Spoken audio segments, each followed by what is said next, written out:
اللہ ہی اللہ کیا کرو، دکھ نہ کسی کو دیا کرو، جو دنیا کا مالک ہے نام اسی کا لیا کرو۔ السلام علیکم ورحمۃ اللہ وبرکاتہ۔ ناظرین، استقبال ہے، سواگت ہے آپ کا viral news live studio Jalgaon, Maharashtra, India میں۔ میں آپ کا میزبان مفتی محمد ہارون ندوی۔ آئیے پیارے ملک بھارت کی بہت ہی خاص بڑی 10 اہم خبروں پر نظر ڈالتے ہیں۔ جی ہاں ناظرین، سب سے پہلے میں اپیل کروں گا جو ساتھی نئے ہیں اور ابھی تک اس بے باک سچے چینل سے جڑے نہیں ہیں، اگر آپ چاہتے ہو کہ آپ کو ملک بھارت کی اور پوری دنیا کی صحیح اور سچی خبریں دیکھنے اور سننے کو ملیں تو پھر آپ اس چینل سے جڑ جائیے، سبسکرائب کر لیجئے ہمارے اس چینل کو، بیل آئیکن گھنٹی کے بٹن کو بھی دبا دیجئے تاکہ ہماری ہر ویڈیو، ہر خبر آپ کو آپ کے موبائل پر مل سکے۔ اور ہاں ناظرین، ہم ہر روز اپیل کرتے ہیں کہ یہ ہمارا ایک پرائیویٹ چینل ہے اور چینل چلانے کے لیے پوری ایک ٹیم کام کرتی ہے، بڑا روپیہ پیسہ خرچ ہوتا ہے۔ اگر آپ چاہتے ہو کہ ایسے بے باک سچے چینل جو ظلم اور ظالموں کے خلاف بول رہے ہیں، اگر ایسے چینلوں کو آپ مضبوط کرنا چاہتے ہو، باقی رکھنا چاہتے ہو تو پلیز آپ چینل کی مدد کیجئے، فائنینشیل ہیلپ، مالی تعاون، مالی مدد کیجئے۔ اسکرین پر آپ نظر ڈالیں، ہمارے چینل کا بینک اکاؤنٹ نمبر دیا جاتا ہے، اور اگر آپ آن لائن پیسہ بھیج کر مدد کرنا چاہتے ہیں تو گوگل پے، فون پے اور پے ٹی ایم تینوں کا ایک ہی نمبر ہے 9923223361۔ اللہ نے جو بھی آپ کو طاقت دی ہے، ہر دن یا ہفتے میں یا مہینے میں ایک بار ہی صحیح 200، 500، 1000 روپے جو بھی آپ مدد کر سکتے ہیں مدد کیجئے اور چینل کو مضبوط کیجئے۔ ناظرین، اس وقت میں گجرات کے ولساڑ میں ہوں۔ آج یہاں پر جمعہ کا بیان ہے۔ میں آواز کی شکل میں آپ تک خبریں پہنچانے کی کوشش کر رہا ہوں۔ اس وقت آپ وائرل نیوز انڈیا دیکھ رہے ہیں۔ بڑے افسوس کے ساتھ میں آپ کو یہ خبر سنا رہا ہوں کہ گزشتہ رات جب 9 بجے ہمارا لائیو بیان شروع ہونے والا تھا، ظلم کے خلاف جو کل کا عنوان تھا لائیو بیان کا کہ ظلم پر خاموشی یہ بھی جرم ہے، تو بہت اہم بیان ہونے والا تھا۔ 9 بجے شروع کے 8:45 بجے کسی نے ہمارے وائرل نیوز لائیو کو ہیک کر دیا، بند کر دیا۔ جو ہیکرز ہوتے ہیں تو کسی نے اس کو ہیک کر دیا، جس کی وجہ سے پورے چینل کی ویڈیوز بھی غائب ہو گئی ہے۔ اور ظاہر بات ہے کہ اب تھوڑی مشکل اور دقت تو آئے گی۔ وہ بڑا چینل تھا، اب اس پر نظری بھی تھی، کئی لوگ اس سے یوں سمجھے کہ تکلیف میں بھی آتے تھے۔ ہم لوگوں کی حق بیانی اور ہم لوگ ظلم اور ظالموں کے خلاف بے باک انداز میں بولتے تھے، تو کئی 1-1.5 سال سے کوشش چل رہی تھی اس کو ہیک کرنے کی، بند کرنے کی، لیکن گزشتہ کل وہ بند کرنے میں کامیاب ہو گئے۔ اور اب ہم لوگ کارروائی کر رہے ہیں، اللہ کی ذات سے امید ہے انشاءاللہ کہ وہ شروع ہو جائے گا۔ لیکن تب تک میں آپ کو بتاؤں کہ ہمارا جو دوسرا چینل ہے viral news India, viral news India, description میں اس کی بھی لنک دی جا رہی ہے، آپ اس کو اوپن کیجئے، اس کو سبسکرائب کیجئے اور اس سے بھی آپ جڑ جائیے۔ یہ چاہے لاکھ ہماری آواز کو دبانے کی کوشش کریں، لیکن ہم کسی نہ کسی طریقے سے آپ تک سچ اور حق پہنچاتے رہیں گے اور ظلم اور ظالموں کے خلاف بولتے رہیں گے۔ ابھی آپ فی الحال پہلا کام یہ کیجئے کہ آپ خود بھی وائرل نیوز انڈیا سے جڑ جائیے اور فٹافٹ اپنے جاننے پہچاننے والوں کو بھی وائرل نیوز انڈیا سبسکرائب کر دیجئے، وائرل نیوز انڈیا سے جوڑ دیجئے۔ آئیے پہلی بڑی خبر آ رہی ہے کہ یتی نرسنگانند اور ملعون خبیث وسیم تیاگی، جتیندر تیاگی آخر 3 ہفتوں کے بعد یوں سمجھیے کہ گرفتار کیے گئے۔ 3 ہفتہ ہونے پر بھی انہیں گرفتاری نہیں ہوئی تھی۔ جیسے ہی سپریم کورٹ نے رپورٹ مانگی تو اب پہلی بار ان کی گرفتاری ہوئی۔ ہریدوار دھرم سنسد میں مسلمانوں کے قتل عام کی حلف برداری اور شپت لینے کے معاملے میں سپریم کورٹ کی رپورٹ کے بعد اتراکھنڈ پولیس نے کارروائی کی۔ یعنی یہ بھی بڑی بے شرمی کی بات ہے کہ جب سپریم کورٹ نے رپورٹ مانگی، اور آپ جانتے ہیں کہ جمعیت علماء حضرت مولانا ارشد مدنی نے اسی دھرم سنسد کے خلاف باقاعدہ سپریم کورٹ کا دروازہ کھٹکھٹایا، سپریم کورٹ نے پھر رپورٹ مانگی اور اس کے بعد پھر اتراکھنڈ پولیس نے گزشتہ کل انہیں گرفتار کیا ہے۔ آئیے ناظرین، دوسری بڑی خبر آ رہی ہے یو پی اسمبلی الیکشن کو لے کر، یو پی اسمبلی چناؤ کو لے کر میں آپ کو بتا دوں کہ پرینکا گاندھی نے تاریخی پہل کی، ہسٹوریکل کام کیا۔ جی ہاں، یو پی میں پرینکا گاندھی نے 40% خواتین کو ٹکٹ دینے کا اعلان کر دیا۔ اور میں آپ کو بتا دوں کہ اب باقاعدہ سی اے اے مخالف احتجاج میں جو چہرہ بنی تھی، جس مہیلا نے، جس خاتون نے بڑے دبنگ انداز میں سی اے اے کالے قانون کی مخالفت کی تھی، احتجاج کیا تھا، صدف جعفری، ان کو بھی ٹکٹ کا اعلان کر دیا گیا، میدان میں اتاری جا رہی ہے۔ ایسے ہی اناؤ ریپ، آپ جانتے ہیں کہ کس طریقے سے یہ کانڈ ہوا تھا اور کون کون لوگ اس میں تھے۔ تو اناؤ ریپ متاثرہ کی والدہ، اناؤ ریپ متاثرہ کی ماں کو بھی ٹکٹ دینے کا اعلان کر دیا ہے، اور سلمان خورشید کی اہلیہ بھی اب اس دوڑ میں شامل ہو گئی ہے۔ لکھنؤ میں سی اے اے اور این آر سی کی لڑائی لڑنے والی صدف جعفری، سلمان خورشید کی اہلیہ، ایسے ہی باقاعدہ اناؤ ریپ متاثرہ کی والدہ، یہ بھی اس 40% خواتین کو جو ٹکٹ دینے کا اعلان کیا گیا ہے، ان میں یہ 3 بڑے مسلم چہرے بھی میدان میں اترنے والے ہیں۔ پرینکا کی یہ تاریخی پہل اور ہسٹوریکل کام مانا جا رہا ہے کہ 40% مہیلاؤں کو جگہ دی جا رہی ہے۔ یعنی اب لوگ یہ کہہ رہے ہیں کہ سچ میں سمان تو مہیلاؤں کو کانگریس ہی دے رہی ہے۔ جس پارٹی نے بیٹی بچاؤ اور بیٹی پڑھاؤ کا نعرہ لگایا تھا، اس پارٹی نے تو بیٹیوں کا حال برا کر دیا ہے۔ اس پارٹی کے آنے کے بعد ان 7 سالوں میں جتنا مہیلاؤں کا دشکرم کا معاملہ سامنے آیا ہے، ریپ، اتیاچار اور بلاత్కాر کے معاملے سامنے آئے ہیں، 7 سالوں میں بی جے پی کے آنے کے بعد مہیلاؤں کا جتنا برا حال ہوا ہے، اتنا برا حال تو 70 سالوں میں کبھی نہیں ہوا تھا۔ تو پرینکا گاندھی کے ساتھ ساتھ کانگریس کا پرچم یو پی اسمبلی میں بلند ہوتا ہوا نظر آ رہا ہے۔ ناظرین، تیسری بڑی خبر اس وقت آ رہی ہے۔ جی ہاں، آپ جانتے ہیں کہ مالیگاؤں میں جو بم بلاسٹ کا معاملہ ہوا تھا، اس معاملے میں اہم ملزمہ ہیں سادھوی پرگیا سنگھ ٹھاکر، جس پر الزام ہے کہ کئی بے قصوروں کو اس عورت نے بم سے اڑائی، مگر بدقسمتی ہماری ملک کی یہ ہے، ہم لوگوں کی یہ ہے کہ ایسی عورت کو بھی بی جے پی نے باقاعدہ ممبر پارلیمنٹ بنا دیا ہے، ٹکٹ دے کر پارلیمنٹ میں پہنچا دیا ہے۔ خیر، کرنل پروہت بھی اس میں اصل اہم ملزموں میں شامل ہے۔ اب اس وقت خبر آ رہی ہے کہ اے ٹی ایس چیف سے باقاعدہ نسیم خان صاحب نے ملاقات کی۔ نسیم خان صاحب ریاست مہاراشٹر کے ایکس منسٹر ہے اور اس وقت ریاستی کانگریس کے، مہاراشٹر اسٹیٹ کانگریس کے کارگزار صدر نسیم خان صاحب، انہوں نے A T S chief Agarwal صاحب سے ملاقات کرتے ہوئے مودی حکومت پر سنسنی خیز الزامات عائد کیا، اور صاف طور سے نسیم خان صاحب نے کہا کہ مالیگاؤں بم دھماکوں کے ملزمین کو، چاہے وہ سادھوی پرگیا سنگھ ٹھاکر ہو یا کرنل پروہت ہو یا جو بھی ہو، ان تمام ملزمین کو مودی حکومت بچانے کا پورا کام کر رہی ہے۔ انہوں نے اے ٹی ایس چیف کو میمورنڈم دیتے ہوئے یہ ڈیمانڈ کیا کہ ملزمین کے مقررے کے معاملے کی وہ اپنے طور پر تفتیش کرتے ہوئے اس کے سچائی کو عدالت کے سامنے لائے۔ اے ٹی ایس چیف سے ملاقات کے بعد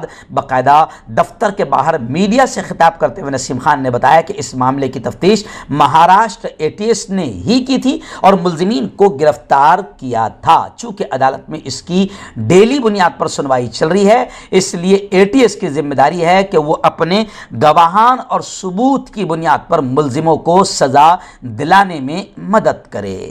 ناظرین، چوتھی بڑی خبر اتر پردیش سے آ رہی ہے۔ جی ہاں، آپ جانتے ہیں کہ اتر پردیش میں عبداللہ اعظم خان کے بیٹے اعظم خان صاحب، ان کی فیملی، ان کے بیٹے عبداللہ اعظم، ان تمام کو چھوٹے چھوٹے معاملے دکھا کر باقاعدہ جیل کی سلاخوں میں ٹھونس دیا گیا ہے، جو سیدھا الزام لگتا ہے یوگی آدتیہ ناتھ پر، جنہوں نے انتقامی طور پر باقاعدہ یہ بڑی کارروائیاں اس خاندان پر کروائی ہے۔ لیکن ابھی بڑی خبر آ رہی ہے کہ عبداللہ اعظم آئندہ کل یعنی سنیچر کے دن رہا ہو سکتے ہیں، کیونکہ اعظم خان کے بیٹے بیٹے کو سبھی معاملوں میں ضمانت مل گئی ہے۔ خبر آ رہی ہے کہ آئندہ کل یعنی ہفتے کے روز سیتاپور جیل سے عبداللہ اعظم رہا ہو سکتے ہیں۔ سماجوادی پارٹی کے دفتر پر شہر کو چھوڑ کر تمام تحصیلات، شاہ آباد، بلاسپور اور آس پاس کے جتنے علاقے ہیں جہاں بھی ہے، یہ تمام ذمہ دار اور کارکن سماجوادیوں کی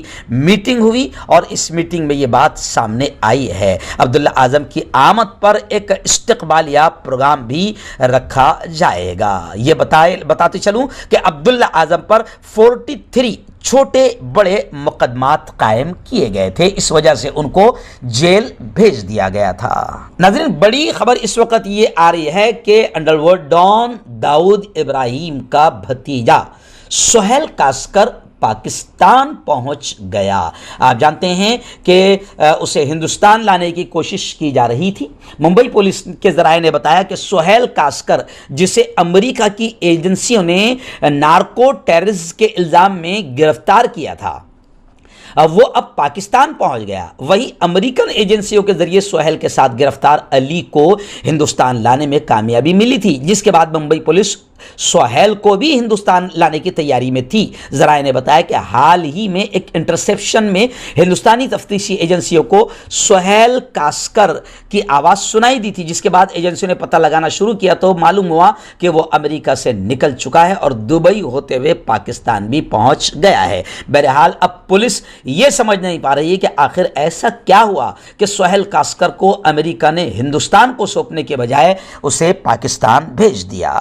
ناظرین، اتر پردیش کے الیکشن کو لے کر، یو پی انتخابات کو لے کر ایک پھر بڑی خبر آ رہی ہے۔ آپ دیکھ رہے ہیں کہ 3 دن سے لگاتار بی جے پی کے خیمے میں کھلبلی مچی ہوئی ہے، کیونکہ ایک ایک کر کے بی جے پی کو سب لوگ طلاق دے رہے ہیں۔ جو قریبی تھے، منتری تھے، ودھایک تھے، سب رام رام کر کے طلاق دے کر بی جے پی کو چھوڑ رہے ہیں، استعفے دے رہے ہیں، جس کی وجہ سے یو پی بی جے پی میں گھمسان جاری ہے۔ ابھی خبر آ رہی ہے کہ وزیر دھرم سنگھ، منتری دھرم سنگھ سینی بھی یوگی حکومت سے مستعفی ہو گئے۔ یو پی اسمبلی الیکشن کے اعلان کے ساتھ ہی لیڈروں میں پارٹیاں تبدیلی کے لیے بھگدڑ مچی ہوئی ہے۔ اس وقت سب سے زیادہ ہنگامہ ستہ دھاری پارٹی، حکمراں پارٹی جماعت بی جے پی میں ہیں، جہاں اراکین اسمبلی اور منتریوں کے استعفوں کی لائن لگ گئی ہے۔ سوامی پرساد موریہ کے بعد ایک اور وزیر ڈاکٹر دھرم سنگھ سینی نے بھی استعفیٰ دے دیا،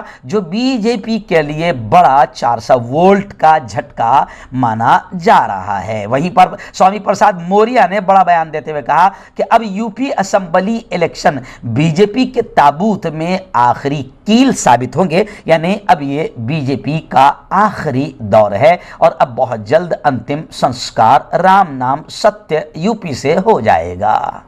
you P election, U P کے ماحول کو لے کر ہی بڑی خبر آ رہی ہے۔ گزشتہ کل پرائم نیوز میں میں نے اس چیز کو اسپیشلی بتایا تھا کہ ملک ہی نہیں بلکہ عالم اسلام کے مشہور و معروف عالم دین حضرت مولانا خلیل الرحمن سجاد نعمانی صاحب نے محترم اسد الدین اویسی کو کھلا خط لکھا کہ ظالم لوگوں کے خلاف ووٹوں کی تقسیم کم سے کم کی جائے۔ مولانا معروف عالم دین ہے، آل انڈیا مسلم پرسنل بورڈ کے رکن عاملہ اور اتحاد ملت کے داعی مولانا خلیل الرحمن سجاد نعمانی نے گزشتہ روز اپنے فیس بک ویریفائڈ پیج سجاد نعمانی سے باقاعدہ حیدرآباد کے رکن پارلیمنٹ اور مجلس اتحاد المسلمین کے سربراہ اسد الدین اویسی کے نام ملک کی 5 ریاستوں خصوصاً یو پی میں ہونے والے الیکشن کے تعلق سے کھلا خط نشر کیا، جس کے بعد یہ خط جو ہے موضوع بحث بن گیا اور اب یوں سمجھیے کہ یو پی میں یہ بحث چل پڑی ہے کہ اتنے بڑے عالم دین کی بات کو اسد الدین اویسی نے مان لینا چاہیے، کیونکہ یہ لوگ اب سمجھ رہے ہیں کہ یو پی میں کافی نقصان مسلمانوں کو ہو سکتا ہے۔ اگر ووٹ تقسیم ہو گئی اور دوبارہ بی جے پی آ گئی تو پھر یوں سمجھیے کہ آسام سے زیادہ برا حال یو پی میں مسلمانوں کا کیا جا سکتا ہے۔ بی جے پی کی طرف سے کھلم کھلا دشمنی اور زیادہ نبھائی جا سکتی ہے اور ہندوتو ٹولے کو خوش کرنے کے لیے مسلمانوں کو پھر ٹارگٹ اور زیادہ سے زیادہ نشانہ بنایا جا سکتا ہے۔ اس لیے مولانا خلیل الرحمن سجاد نعمانی صاحب نے بڑے پیار ادب و احترام سے اویسی صاحب کو خط لکھا ہے۔ اب یو پی میں بحث شروع ہے کہ اویسی صاحب نے مان لینا چاہیے. وہیں پر کچھ لوگ کہہ رہے ہیں کہ کیوں مانے اس بات کو جو لگاتار چلتا معاملہ آ رہا ہے. وہیں پر کچھ لوگ کہہ رہے ہیں کہ اکھلیش یادو کو بھی خلیل الرحمان صاحب نے خط لکھنا چاہیے. تو بعض لوگ یہ کہہ رہے ہیں کہ بھئی اکھلیش یادو کو خلیل صاحب خط کیوں لکھیں گے, اویسی اپنے ہیں اس لیے اپنوں کو سمجھانے کی کوشش کی جا رہی ہے. آئیے ناظرین, بڑی افسوسناک خبر اس وقت مغربی بنگال سے آ رہی ہے. مغربی بنگال میں ایک بھیانک ٹرین حادثہ ہوا. اس حادثے میں بتایا جا رہا ہے کہ بیکانیر ایکسپریس کی 12 بوگیاں پٹری سے اتر گئی, جس میں 50 سے زائد لوگ زخمی بتائے جا رہے ہیں, لیکن 5 لوگوں کے مرنے کی بھی خبریں آ رہی ہے. جمعرات کی شام میں گزشتہ کل تقریباً 5 بجے شمالی بنگال کے جلپائی گوڑی ضلع کے مینا گوڑی میں ڈومینی کے قریب پٹری سے یہ ٹرین اتر گئی. حادثے میں 4 سے 5 بوگیاں مکمل طور پر تباہ ہو گئی. اس ٹرین حادثے میں اب تک 5 مسافروں کے مرنے کی تصدیق ہو چکی ہے. کئی مسافر اب بھی بوگی کے نیچے دبے ہوئے ہیں اور 50 سے زیادہ زخمیوں کو اسپتال میں ایڈمٹ کروایا جا چکا ہے. ناظرین, اتر پردیش کے علی گڑھ میں, علی گڑھ آپ جانتے ہیں کہ بڑا علمی تحریکی شہر مانا جاتا ہے, جہاں علی گڑھ مسلم یونیورسٹی ہے. اب اتر پردیش میں لگاتار ماحول کو خراب کرنے کی نیچ اور گھٹیا حرکتیں کی جا رہی ہے, اور پھر آپ نے دیکھا کہ جس طریقے سے ہریدوار میں دھرم سنسد ہوئی, اب وہی دھرم سنسد جس میں زہر اگلا گیا اور سیدھا قتل اور فساد اور دنگوں کی اور مسلمانوں کو قتل کرنے کی بات کی گئی, تو ایسی ہی دھرم سنسد علی گڑھ میں 22 جنوری سے 2 روز کی ہونے والی ہے, جس پر پابندی کے لیے جمعیت علماء نے الیکشن کمیشن اور ڈسٹرکٹ مجسٹریٹ کو خط لکھا ہے. ہریدوار دھرم سنسد میں مسلمانوں کے خلاف نفرت انگیز تقریر کے معاملے میں گزشتہ کل سپریم کورٹ آف انڈیا نے اتراکھنڈ حکومت کو نوٹس جاری کرتے ہوئے حکومت کو 10 دنوں کے اندر جواب داخل کرنے کا حکم دیا. اب اسی کو لے کر کے یہی دھرم سنسد اگر علی گڑھ میں ہوتی ہے تو علی گڑھ میں پھر ماحول خراب کیا جائے گا. تو اسی لیے باقاعدہ جمعیت علماء نے اس دھرم سنسد پر پابندی کے لیے الیکشن کمیشن کو اور ڈسٹرکٹ مجسٹریٹ کو خط لکھا ہے کہ اس دھرم سنسد پر پابندی لگائی جائے. ناظرین, اس وقت ممبئی سے بڑی خبر آ رہی ہے. جی ہاں, ممبئی بینک کا الیکشن تھا. ممبئی ضلع مدھیورتی سہکاری بینک مریادت Mumbai district central cooperative bank limited, اس کا رزلٹ سامنے آیا کہ شیو سینا اور راشٹروادی کا جو گٹھ بندھن تھا, اتحاد تھا, آخر یہ منصوبہ ان کا کامیاب ہو گیا اور بی جے پی کو بڑی شرمناک شکست ہوئی, بڑی خطرناک ہار ہوئی. وہیں پر ممبئی کی دوسری بڑی خبر, مفتی ابو ایوب نے ہم کو بتایا کہ ممبئی میں ممبئی پولیس کی نے منشیات کے خلاف بڑی کارروائی کرتے ہوئے انٹاپ ہل میں 3 لوگوں کو گرفتار کیا, اور خبریں ہیں کہ تقریباً 16 کروڑ روپے مالیت کی ان تینوں کے پاس سے ڈرگس برآمد ہوئی ہے, ڈرگس ضبط کی گئی ہے.